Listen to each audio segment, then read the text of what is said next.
Hello guys, कैसे हो? सब ठीक होंगे, यही आशा है हमारी। तो आज हम एक बीएसटीसी के जो विद्यार्थी हैं उनके कल एग्जाम होने वाली है 20 मई को, तो उसको लेकर के कुछ महत्वपूर्ण प्रश्न शैक्षणिक अभिरुचि को लेकर के आए हैं।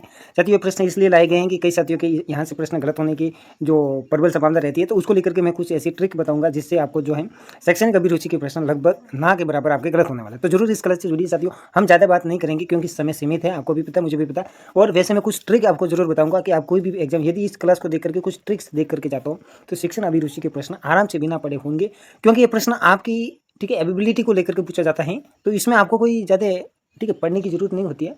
डायरेक्ट प्रश्न आपको कुछ कहता है, आप शिक्षक हो और आप शिक्षक के नज़रिए से उस प्रश्न को देखेंगे तो सीधा सा सही होगा।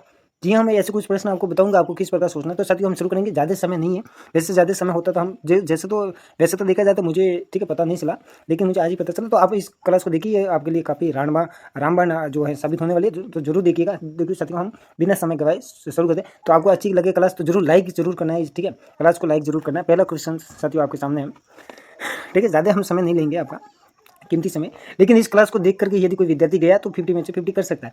क्योंकि इसमें कुछ ट्रिक्स हैं और मैं बहुत कुछ बात करने वाला हूँ। साथियों, यहाँ पर पहला प्रश्न है, शिक्षण को निम्नलिखित में से क्या माना जाता है? यानी ये शिक्षण, आपको पता है शिक्षण का मतलब पढ़ाया जाता है आपको कोई भी चीज़, उसको कहते हैं शिक्षण। देखो, सबसे पहले मैं यहाँ पर ट्रिक आपको यहीं बता देता हूँ। आपको पहली बात तो मैं ट्रिक यहीं पर बता देता हूँ, यदि वीडियो बड़ा होगा तो होगा भाई, क्या करते फिर। देखो, आपको ये जब भी शैक्षणिक अभिरुचि का प्रश्न पत्र खोलेंगे तो उसके अंदर जैसे शैक्षणिक अभिरुचि के प्रश्न आएंगे तो अपने आप को शिक्षक बना देना है और आपके सामने आपके छात्र बैठा देना है। जैसे आप एक शिक्षक हो और आप छात्रों को जो है हैंडल कर रहे हो, विद्यालय में आप एक शिक्षक हो, आप छात्रों को हैंडल कर रहे हो। फिर इन प्रश्नों को आपको हल करना है। आप आराम से कर पाएंगे कि आप शिक्षक होने के प्रति आपको क्या जिम्मेदारी है।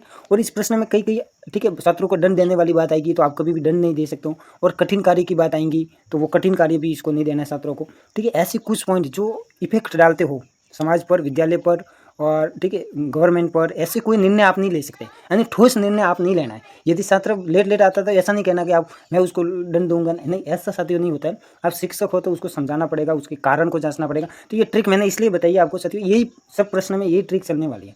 आपको अपना जो व्यक्तित्व है, आदर्श अध्यापक होने के नाते आप आदर्शता का पालन करते हुए इस प्रश्न को हल करेंगे और अपने आप को हर प्रश्न में आदर्श बताते हुए ठीक है प्रश्नों को हल करेंगे। ठीक है, ये ट्रिक काफ़ी महत्वपूर्ण होने वाली है। जैसे यहाँ पर शिक्षण को निम्नलिखित में से क्यों, देखो आपको क्यों पढ़ाया जाता है, इसके कहने का मतलब ये है। ऑप्शन देखिए, केवल एक कला है, केवल एक कौशल है, केवल एक सामान्य प्रक्रिया। देखो यहाँ पर ऑप्शन डी हो गया कि एक कला और कौशल दोनों चीज़ें, कि आप शिक्षण क्यों करते हो, आपको कोई चीज़ पढ़ाई जाती है तो ये एक आपकी कला भी है और एक कौशल भी है शिक्षण। यानी शिक्षक आप कोई बच्चों को पढ़ाएंगे तो ये क्या है, ये कला है या एक कौशल है। नेक्स्ट प्रश्न साथियों, हम ज़्यादा समय नहीं करेंगे, आपको देखना है। ठीक है, प्रश्न नंबर दो है। आप देखिए, छात्रों के सुदृढ़ चरित्र के निर्माण में सबसे महत्वपूर्ण भूमिका किसकी होती है? माता पिता द्वारा, समय समय पर दिए जाने वाले उपदेशों की, या शिक्षक के स्वयं के आदर्श और नैतिक चरित्र की? जी हाँ साथियों, ऑप्शन बी राइट हो गया है। देखो, छात्र का सुदृढ़ पूछा है यहाँ पर, ठीक है, बेसिक नहीं पूछा है। सुदृढ़ जो चरित्र होता है, एक छात्र का सबसे अच्छा चरित्र विकसित तभी हो सकता है जब शिक्षक अपने आप को स्वयं को आदर्श बना करके रखे, नैतिक चरित्र रखे। और शिक्षक के आदर्श और नैतिक चरित्र की जब ठीक है छात्र होंगे वो क्या करेंगे, कॉपी करेंगे, तो छात्र भी उस आदर्श वाले बनेंगे, उच्च चरित्र वाले बनेंगे। तो सीधी सी बात, शिक्षक आएगा। माता पिता क्यों नहीं हो सकता? क्योंकि माता पिता से भी बढ़ करके शिक्षक हो जाते जब चरित्र की बात आती है। जी हाँ साथियों, बिल्कुल। और ठीक है, नेक्स्ट प्रश्न आप देखिए, प्रश्न नंबर 3 है, अध्यापन कार्य करते समय यदि कोई छात्र, ठीक है, कोई छात्र आपकी गलती बताता है तो आप क्या करें? देखो, मैंने आपको बता रखा है कई ट्रिक है कि आपको कभी भी मतलब एक ठीक है ठोस निर्णय नहीं लेना है और ना आप बच्चों को दंड दे सकते। ऐसे कुछ पॉइंट आपको मैंने बता रखे हैं, आप देख लेना। उसके हिसाब से ये प्रश्न करना है कि आप छात्र आपको बता रहे सर ये आपने गलत बता दिया है, इस जो आप बता रहे हो ये गलत है। अब हाँ, हो सकता है आप शिक्षक हो फिर भी आपको कोई जानकारी, ठीक है, ऐसे जैसे कोई स्पेलिंग है, ठीक है, उस छात्र को पता है आपने ठीक है बचपन में कोई स्पेलिंग नहीं पढ़ी तो और आपको नहीं आती तो नहीं आती है, तो इसमें आप छात्र को न तो डरा सकते हो, न धमका सकते हो, नहीं ऐसा कर सकते हो। देखो, आप शिक्षक हो तो आप अपनी गलती को सहजता से स्वीकार करेंगे, हाँ हाँ ये मुझसे गलती हुई है, और आप फिर उसमें सुधार करेंगे। ये ऑप्शन बी होने वाला है। आप डांट करके शांत नहीं कर सकते छात्रों को, ठीक है, ऑप्शन बी होना चाहिए। ऐसे देखो, शिक्षक करते होंगे लेकिन आप अपने शिक्षक हो तो शिक्षक का एक जो चरित्र होता है वो आदर्श होता है। आप आदर्श चरित्र लेकर के ही, ठीक है, उच्च चरित्र लेकर के ही इस प्रश्न को हल करना होगा। यदि अपने आप को काफ़ी आपने वो तानाशाही बना करके जब इस प्रश्न को हल किया तो मतलब आप तो गई, फिर आपका प्रश्न कभी राइट नहीं होने वाला। ठीक है, ज़्यादा समय ज़्यादा तो मैं यहाँ पर ज़्यादा बात नहीं करने वाला। प्रश्न नंबर 4 है, बच्चों में स्व अनुशासन की भावना विकसित करने का सर्वोत्तम मार्ग क्या है? गलती करने पर उन्हें कठोर दंड देना। देखो, कठोर दंड जैसी बात आती है तो आपको कभी भी उत्तर नहीं करना, कठोर दंड वाली चीज़ें हो ही नहीं सकती शिक्षक के समाज में। उन्हें महत्वपूर्ण जिम्मेदारी कार्य सौंपना चाहिए, स्व अनुशासन बनाए रखें, या अनुशासन के लाभों के बारे में बड़े बड़े व्याख्यान। देखो, बड़े व्याख्यान की बात आई, मतलब बच्चों को बड़े व्याख्यान थोड़ी दिए जाते हैं। बड़े व्याख्यान तो लेक्चरर होते हैं या प्रोफेसर होते हैं, वहाँ जो उच्च लेवल के शिक्षक होते हैं, मतलब आप समझते होंगे जहाँ बड़े विद्यार्थी पढ़ने आते हैं, वहाँ की बात हुई। व्याख्या देंगे तो आप नहीं, ऐसा नहीं होता। नियमों का बलपूर्वक सख्ती से भी पालन नहीं करवा सकते। ये ऑप्शन राइट होने वाला है कि महत्वपूर्ण आप थोड़ी थोड़ी जिम्मेदारी दीजिए और छात्र खुद को, ठीक है, स्व अनुशासन बनाने की, ठीक है, बनाएगा धीरे धीरे अनुशासन। आप भी अपना अच्छा चरित्र व्यक्तित्व रखिए, छात्र भी आपको, ठीक है, आपके मतलब आपके चरित्र की जो वो हैं देख करके वो भी अपने उसी उसी ढांचे में ढल जाएंगे, तो उनका भी जो है चरित्र बदलेगा और वे अनुशासन आपकी तरह अनुशासन कर लेगा। तो ये ऑप्शन करना आपको, ठीक है। हम ज़्यादा समय नहीं लेंगे साथियों। प्रश्न नंबर, अब मैं कोई भी प्रश्न की व्याख्या नहीं करूँगा, आपको ट्रिक बता दी, ठीक है। अब प्रश्न मिलेंगे। प्रश्न नंबर 5 है, विद्यालय में पर्यावरण शिक्षा प्रदान करने का मुख्य उद्देश्य क्या है? छात्रों में अतिरिक्त गृहकार्य, जब ऐसी बात थोड़ी होती है इसमें। पर्यावरण प्रदूषण संरक्षण के प्रति छात्रों को क्या करना है?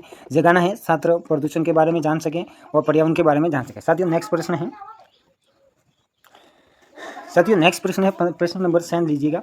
बुनियादी शिक्षा का मुख्य आधार निम्नलिखित में से क्या है? तो बुनियादी जो बेसिक एजुकेशन दिया जाता है, इसका मुख्य जो आधार है वो क्या? मनोवैज्ञानिक आधार है या ऐतिहासिक दार्शनिक आधार है, पूर्ण साहित्यिक आधार है तो आपको जो बुनियादी ऐतिहासिक दार्शनिक आधार है, तो बुनियादी शिक्षा का मुख्य जो होता है ये आपका होता है मनोवैज्ञानिक आधार है। मनोवैज्ञानिक आधार का मतलब ये होता है कि मनोवैज्ञानिक रूप से ये सोचा जाता है कि जब बालों को बुनियादी शिक्षा दी जाए तो वो, ठीक है, आगे जाकर काफ़ी अच्छी प्रगति कर सकें, इसलिए बुनियादी शिक्षा। नेक्स्ट प्रश्न है 7 नंबर प्रश्न है, एक आदर्श शिक्षक का कक्षा कक्ष में मुख्य उद्देश्य क्या होता है? समय समय पर भीतर, ठीक है, ऑप्शन ए है समय समय पर भीतर पाठ्यक्रम समाप्त करना, यानी समय सीमा के भीतर पाठ्यक्रम को पूरा करना, विद्यार्थी को बोर्ड परीक्षा के लिए तैयार करना है, विद्यार्थी के सर्वांगीण और व्यावहारिक जीवन का विकास करना है, या कक्षा में कठोर अनुशासन स्थापित करना। तो आदर्श शिक्षक का कक्षा कक्ष में मुख्य उद्देश्य होता है कि विद्यार्थी का जो है सर्वांगीण विकास हो और व्यावहारिक जीवन का विकास हो, इसलिए तो हम शिक्षा देते हैं। ऐसा थोड़े बोर्ड परीक्षा, अरे परीक्षा के लिए नहीं विद्यालय को पढ़ाया जाता, विद्यार्थियों को परीक्षा के लिए फोर्स नहीं करता। आप शिक्षक होने के नाते आप कभी भी ऐसे प्रश्नों का उत्तर नहीं देना, परीक्षा दंड वाले, ठीक है। ऑप्शन है 8, देखो, कक्षा में उत्तम अनुशासन बनाए रखने का सबसे अधिक प्रभावी उपाय क्या है? सबसे अधिक प्रभावी उपाय है वो क्या है? शिक्षक कार्य को अत्यंत रोचक, व्यावहारिक और छात्र केंद्रित बनाए, ठीक है। ऑप्शन यही होने वाला है, ठीक है। नेक्स्ट प्रश्न आपके हैं 9 नंबर का प्रश्न यदि कोई छात्र नियमित रूप से गृह कार्य पूरा करके नहीं लाता है तो शिक्षक को क्या करना चाहिए? उसे तत्काल विद्यालय से बाहर निकालना। ऐसी आप कभी भी मत करना, तत्काल बाहर निकालना, उन्हें वो करूँ, उन्हें दंड दूँ, नहीं वो करूँ, ऐसा नहीं करना, ठीक है। गृह कार्य न करने के कारणों का पता, देखो कारणों का पता लगाओ, फिर उसको मार्गदर्शन दो कि साहब बच्चे ऐसा नहीं होता, आपको सीखना है, इन्हें लाड प्यार करके उसको धीरे धीरे आप क्यों गृह कार्य क्यों देते हो? क्योंकि उसका अक्षर की राइटिंग सुधरे, उसकी मांसपेशियों का विकास हो, लेखन कौशल का विकास, इसलिए तो दे रहे थे भैया, ठीक है। नेक्स्ट प्रश्न काफी इंपॉर्टेंट होने वाला है साथियों। 10 नंबर का क्वेश्चन आप जरूर अविश्वभावी रूप से देखिएगा, वीडियो काफी बड़ा बनना है, फिर क्या करें, ठीक है। शिक्षक को समाज में उचित आदर और प्रतिष्ठा मिलनी चाहिए जब वह अपने शिक्षण दायित्व का पूर्ण निष्ठा से निर्वहन करें, या आदर्श सादा जीवन व्यतीत करें, या अपने शिक्षण कार्य में देखो ये तीनों ऑप्शन राइट है, क्योंकि आदर्श सादा जीवन हो या, ठीक है, दायित्व का पूर्ण निष्ठा से पूर्ण करो, दक्ष हो, कुशल हो अपने सब्जेक्ट में, तो ऑप्शन डी होने वाला है इसका आंसर। नेक्स्ट प्रश्न है खेल विधि। 11 नंबर प्रश्न है, खेल विधि के वास्तविक प्रवर्तक और जन्मदाता कौन है? तो खेल विधि किसने दी है आपको देखनी है।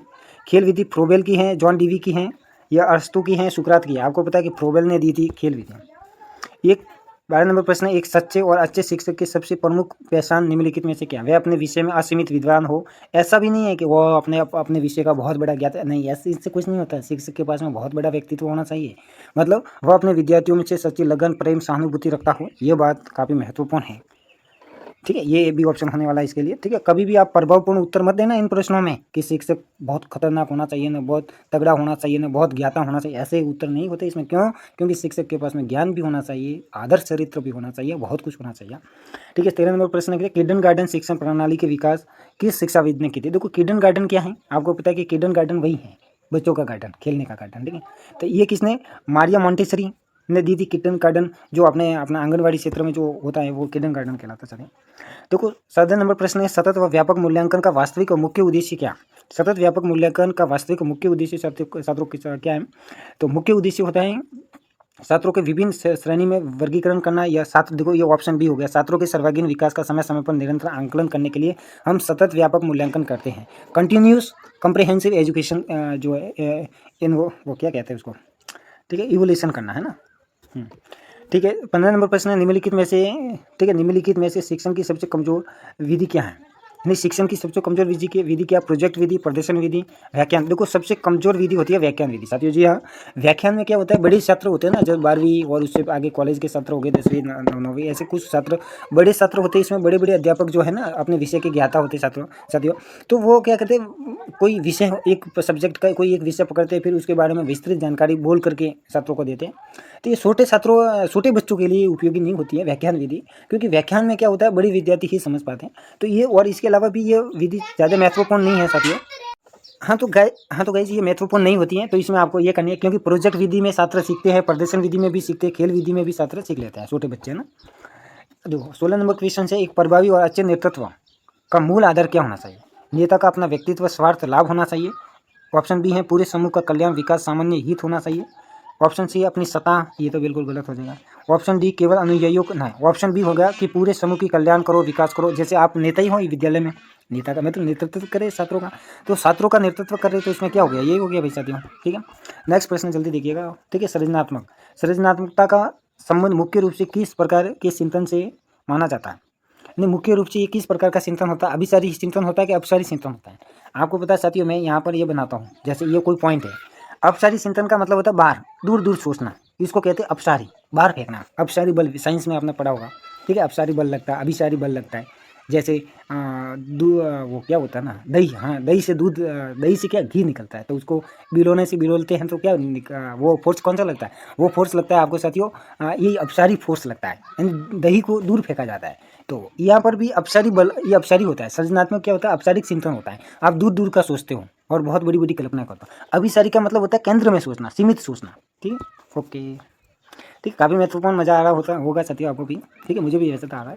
देखो आप अगला प्रश्न देखिए, यदि कोई छात्र कक्षा में अत्यधिक संकोची है, तो उसका संकोच दूर करने के लिए आप क्या करेंगे? संकोच मतलब, ठीक है, कोई चीज़ को लेकर के संकोच में है, तो उसे पूरी कक्षा के सामने ज़बरदस्ती बोलने के लिए विवश करेंगे, ये बात सही नहीं है। उसे अपने बात रखने की सहज और रुचिपूर्ण अवसर प्रदान करने की, ठीक है, उसको अवसर देने चाहिए, ताकि और कमज़ोर मान करके ऐसा नहीं करना। ठीक है, आपको उसको समझा बुरा कर करे, धीरे धीरे छात्रों को, ठीक है, कुछ मतलब उसको धीरे धीरे तैयार तो आपको करना ही पड़ेगा। ठीक है, टाल नहीं सकते आप शिक्षक होने के नाते।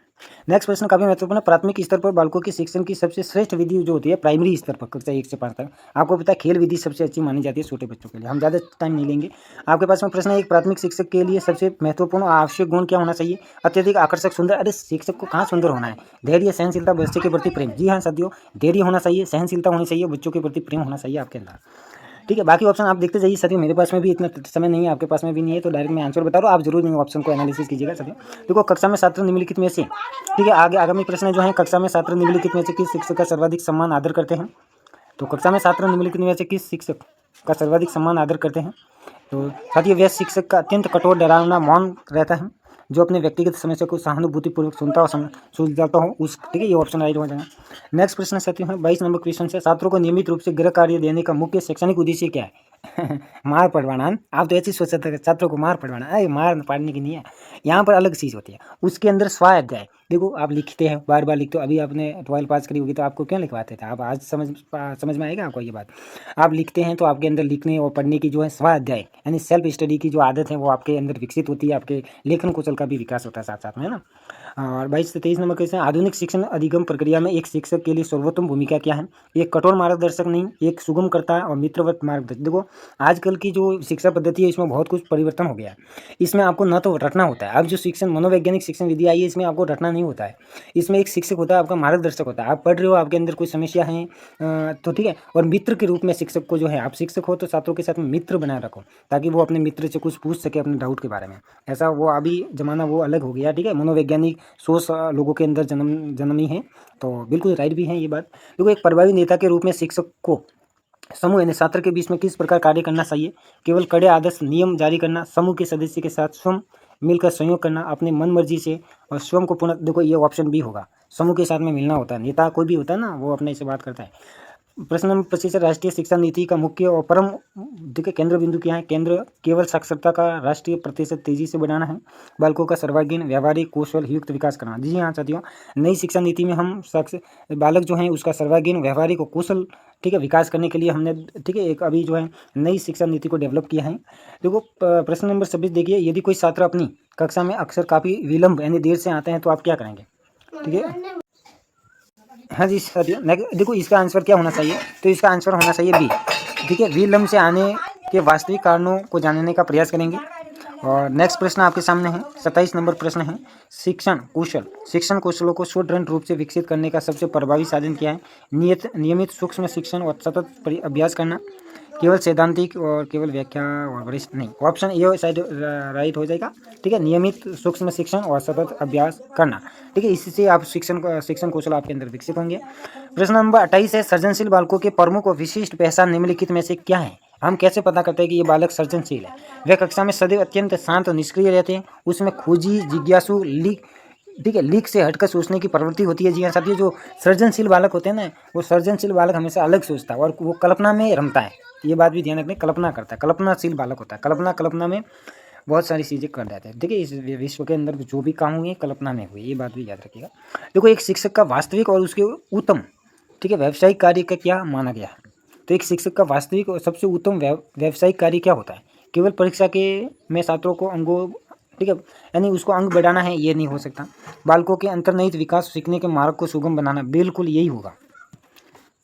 ठीक है, अगला प्रश्न है, समाज में फैली कुरीति और सामाजिक बुराइयों को दूर करने का सबसे प्रभावी अस्त्र क्या है? सरकार द्वारा अत्यंत कड़े दंडात्मक कानून बनाना है, या शिक्षा का व्यापार प्रसार व्यापक रूप से प्रचार और नैतिक नीतियों का विकास करना है? कुरीतियाँ, देखो आप शिक्षा का प्रचार करेंगे तो लोगों में जागरूकता आएगी तो कुरीतियाँ स्वतः ही खत्म हो जाने वाली है ना। नेक्स्ट प्रश्न काफ़ी इंपॉर्टेंट होने वाला है साथियों, देखिएगा। छात्रों में नैतिक मूल्यों को जगाने का सर्वोत्तम जो तरीका है वो क्या है? उन्हें नैतिक मूल्यों पर प्रतिदिन सुंदर लंबे भाषण देना चाहिए। शिक्षक द्वारा स्वयं अपने आचरण में नैतिकता आदर्श का प्रस्तुत करना चाहिए। शिक्षक जो खुद में नैतिक आचरण का, ठीक है, बनेगा, तो आपको पता है कि छात्र अपने शिक्षक को आदर्श मानते हैं, तो वह भी अपने अंदर जो है नैतिक गुणों का विकसित करने में सक्षम हो सकेंगे छात्र। और नेक्स्ट प्रश्न है, शैक्षणिक मूल्यांकन का वास्तविक महत्व मुख्य रूप से किस में है? यानी शैक्षणिक मूल्यांकन का वास्तविक महत्व मुख्य रूप से किस में है? केवल छात्रों को पास फेल करना नहीं, ऐसा थोड़ी होता है। छात्रों की कमजोरी को जानकर सुधारात्मक उपचारात्मक कदम उठाना। जी हाँ साथियों, आप विद्यालय में शिक्षक हो और आप इवोल्यूशन करवाते हो, यानी आप मूल्यांकन करते हो, उसमें छात्र के कम नंबर आते हैं, ज़्यादा नंबर आते हैं, इसके आधार पर आप क्या फैसला लेते हो? आप ये आंकलन करते हैं कि इस बच्चे में क्या कमी है। पहले आप कमी को जानते हैं, कमी जानने के बाद में उसका उपचार करते हैं, अर्थात हम उसके अंदर क्या कमी है उससे संबंधित शिक्षण देते हैं और उसकी कमजोरी को दूर करने के लिए हम मूल्यांकन करते हैं। ऐसा नहीं कि उसको पास करना है, फेल करना है, होशियार बताना है, ऐसा नहीं होता साथियों।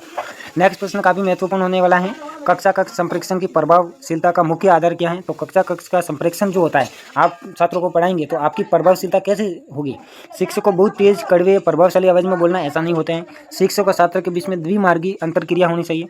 केवल सुंदर रंगीन श्याम पाठ, ये भी गलत है। शिक्षक द्वारा जटिल अंग्रेजी, देखो बी ऑप्शन राइट होने वाला है कि शिक्षक और छात्र के बीच में द्विमार्गी अंतरक्रिया होनी चाहिए। एक बार शिक्षक बोलेगा, फिर छात्र को बोलेगा कि क्या है बच्चों ये बताइए जरा। तो इस प्रकार से आप क्या करना है, आपको पूछना है, छात्र भी बोले आप भी बोलो, आप वापस छात्रों से प्रश्न उत्तर करें, आप वापस आप करो। इस प्रकार से दोनों के बीच में अंतरक्रिया होती है, तो ये, ठीक है, एक अच्छा संप्रेषण, कम्युनिकेशन कहलाता है। जी हाँ साथियों, देखो एक अत्यंत सफल शिक्षक का सबसे बड़ा रहस्य निम्नलिखित में से क्या माना जाता है? सबसे बड़ा जो रहस्य होता है एक शिक्षक का, वो क्या माना जाता है? यानी एक अत्यंत सफल शिक्षक का सबसे बड़ा रहस्य निम्नलिखित में से क्या माना जाता है? छात्रों के प्रति गहन सहनशीलता, प्रेम, सहानुभूति, कक्षा में पूर्ण मौन, अत्यंत जटिल। ठीक है, ऑप्शन ए राइट होने वाला, मैं ज़्यादा बात नहीं करूँगा। ठीक है, प्रौढ़ शिक्षा की बात की जाए तो प्रौढ़ शिक्षा कार्यक्रम का मूल और मुख्य उद्देश्य क्या है? देश में ठीक है, निरक्षरता का उन्मूलन, जीवना उपयोगी कौशल बनाना है। प्रौढ़ व्यक्तियों को सरकारी नौकरी थोड़ी देनी है, उनको अंदर, ठीक है, वो साक्षर नहीं है तो उनको निरसाक्षर से साक्षर करना है, यही उद्देश्य है। जीवन उपयोगी हो, कौशल विकास करना है। साथियों, इससे आगे भी प्रश्न है, लेकिन अभी मेरा दम घुटने लगा है। क्योंकि मैं इतना नहीं कर पा रहा हूँ, वीडियो तो काफ़ी बड़ा हो रहा है, संसाधन इतने है नहीं। बाकी आपको बता देते, यदि आप चाहते तो जरूर कमेंट कीजिए, मैं अगली कक्षा जस्ट घंटे के बाद में या 2 घंटे के बाद में अपलोड कर दूंगा, या कल तो क्या करूँगा, कल तो एग्जाम है। तो हम, ठीक है, आप पहले इसको लाइक कीजिए, कितने देखते हैं उसके हिसाब से लाइक होगा, उसके हिसाब से मैं अगली क्लास लेकर के आने की कोशिश करूँगा। ऑल द बेस्ट साथियों, आपके लिए काफ़ी महत्वपूर्ण, लाइक किए बिना कभी भी इस क्लास से मत जाना, लाइक करना ही है। यदि आपने क्लास देखी है तो लाइक करना। ऑल द बेस्ट साथियों।